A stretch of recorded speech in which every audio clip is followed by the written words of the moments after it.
কুলফি, এই তুই এদিকে কি করস? আর এগুলা কি? এগুলা কই পাইছিস তুই? এত শাড়ি, শাক সবজি কই পাইলি এগুলা? আরে আমি গণভবন গেছিলাম, ওইখান থেকে আনছি এগুলা। আচ্ছা তোমার এই হিসু আপার শাড়ির কালেকশন দেখাই।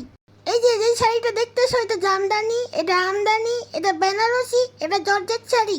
ওই দিন হিসু আপারে টিভিতে দেখছিলাম এই কালো শাড়িটাই পরা ছিল। তুই কি মেয়ে? তুই শাড়ি কেন আনছস? তুই কি শাড়ি পরবি? না, আমি শাড়ি পরবো কেন? আমার যে বউ হবে ওই বউরে আমি শাড়িগুলো গিফট করে দিব, নাহলে এই শাড়িগুলি বিক্রি কইরা কুটিপুটি হয়ে যাব। দেখো, আমি গণভবন থেকে গণঘড়িও নিয়ে আসছি। শুনছি এই ঘড়িতে নাকি সময় দেখলে সময় অনেক খারাপ যায়। তুই বেগুন আনছস কিসের জন্য? আরে এটা গণভবনের গণবেগুন। এটা দিয়ে ভর্তা বানাইলে গণভর্তা হয়ে যায়। আর এটা হইতেছে গণভবনের গণ ফার্মের মুরগি। আচ্ছা সব ঠিক আছে, বাট এটা তুই কি আনছস গণভবন থেকে?